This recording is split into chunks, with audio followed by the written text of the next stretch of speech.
যে জীবন মনের ইচ্ছা মতো চলে, এটা মানুষের জীবন না। না বাপ, আপনার সন্তান মানুষ হয় নাই যে বেনামাজি। সাফ বললাম, এটা অমানুষ, অমানুষ। এটা আপনি মানুষ বানাইতে পারেন নাই, আপনার জিন্দেগি ব্যর্থ। ওই বাবার জীবন ব্যর্থ, মুসলমান হওয়ার পরেও যে তার সন্তানকে নামাজি বানাইতে পারে। ওই মার জিন্দেগি ব্যর্থ, মুসলমান হওয়ার পরেও যে তার মেয়েকে পর্দানশীল বানাইতে পারে নাই। ওই জিন্দেগি ব্যর্থ জিন্দেগি। ঘর করে দিছে, ঘর করে দিছে। আপনি মরলেও ঘর করতে পারলে বহুত ব্যাড হইতে এরকম দুনিয়াতে। ছোটবেলায় বাচ্চার বাপ মরিয়া গেছে, হেইতে বড় হইয়া বিল্ডিং করছে, ঘর করছে, বিয়ে করছে, জমি জামা কিনছে। এটি অসুবিধা নেই, আপনি মরিয়া দেখেন হইতে পারবো? বলেন, এরকম নাই তো? আপনি একেবারে উল্টে এলেছেন, ঘর করে দিছেন। ঘর করে দিছেন কি আবার? ঘর তো সেও করতে পারত, কিন্তু তার আখেরাত বরবাদ করে দিলেন কেন? তারে আল্লাহ চিনাইলেন না কেন? তারে নামাজে বাধ্য করলেন না কেন? আপনি বলতেছেন শোনে না, শোনে না। তো এখন 16 বছর বয়সে না শোনে না, 7 বছর বয়সের সময় কিটছিলেন, চিরা চাবাইছিলেন।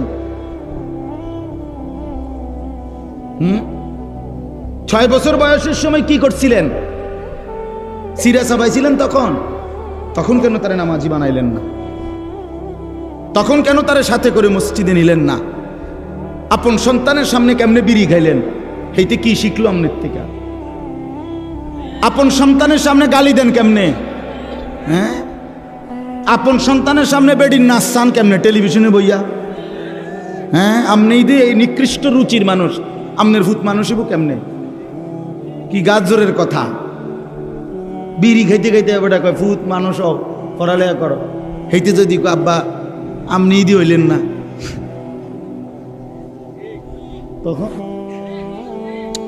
তখন কি জবাব কি? আপনি ঈদি হইলেন না। এজন্য বাপ আমার, বন্ধু আমার, জিন্দিগির কদর করেন, হায়াতের কদর করেন। প্রতি সেকেন্ড, প্রতি সময়, প্রতি ঘন্টা, প্রতি মিনিট আর আসবে না, আর আসবে। প্রতিটা সেকেন্ড আর আসবে না, আর আসবে। এই যে 17ই অক্টোবর 2024 রোজ বৃহস্পতিবার, ঠিক এই শিরোনাম পৃথিবীতে আর কোনোদিন হবে না। হবে আগামী বছর 17ই অক্টোবর আসবে, সেটা তো 2025 সাল। আগামী সপ্তাহে বৃহস্পতিবার হবে, কিন্তু সেটা তো 17 তারিখ না, 24 তারিখ। কথা বলেন, তাহলে 17ই অক্টোবর 2024 রোজ বৃহস্পতিবার আর কোনোদিন হবে? আর কোনোদিন হবে? কোনো ঘন্টা আর ফিরে আসে না, কোনো মিনিট, সেকেন্ড, মুহূর্ত আর ফিরে আসে। যা চলে যায় তা চলেই যায়। ইমাম শাফিঈ রাহমাতুল্লাহি আলাইহি একজন জগৎ বিখ্যাত মুজতাহিদ ইমাম ছিলেন। 4 মাযহাবের একজন ইমাম, হানাফি, শাফিঈ, মালিকি, হাম্বলি। এই শাফিঈ, উনি বলেন আমার সারা জিন্দেগি আমি আউলিয়া, বুজুর্গ, ওলামা, আল্লাহর প্রিয় বান্দাদের কাছে আসা যাওয়ার বরকতে, জগৎ বিখ্যাত আলেম, উনি বলেন আমি 2টা কথা শিখছি শুধু সারা জীবনে। কি শিখলাম? 1 নাম্বার শিখছি আল ওয়াক্তু সাইফুন ইন লাম তাকতাহু কাতাআকা। আমি প্রথম কথা শিখছি যে সময় হলো তরবারির মতো, তুমি যদি তাকে না কাটো সে তোমারে কেটে ফেলবে।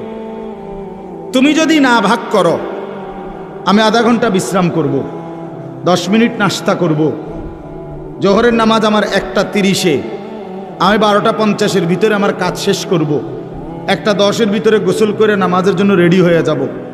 হ্যাঁ, আসরের নামাজ আমার 4টা 15-তে, আমারে 3টা 50-এর ভিতরে উঠে যাইতে হবে, ওযু করে নামাজে যাইতে হবে। এভাবে সব কাজ যদি তুমি কাইটা সময়ের মধ্যে ভাগ না করো, সময় তোমারে কাটতে কাটতে তোমার উপর দিয়ে চলে যায়।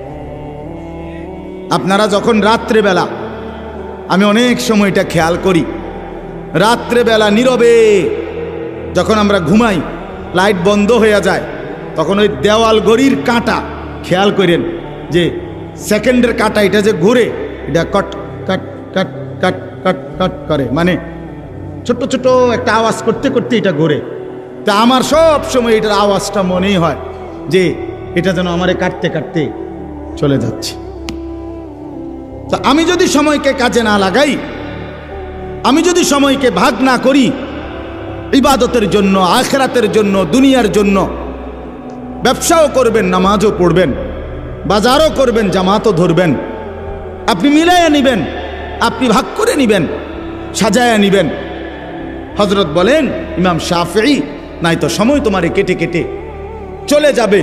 10টা বাজে ঘুমাইছেন, উঠে দেখবেন 6 ঘন্টা চলে গেছে।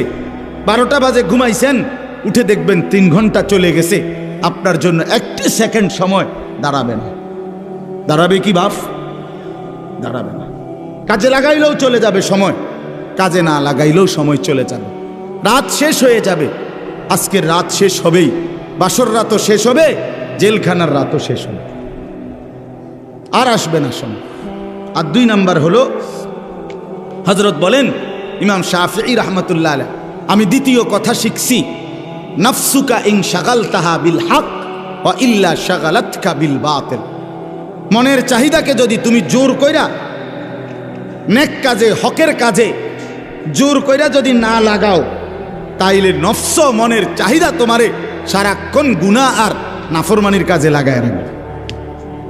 তুমি ছাইরা দাও শুধু যে আমি আল্লাহর বাঁধন মানি না, রাসূলের কথা মানি না, কোরআনের কথা মানি না, ইসলামের কথা মানি না, কে কি বলছে এগুলো আমার দরকার নাই, আমার মনে যা চায় তাই করব।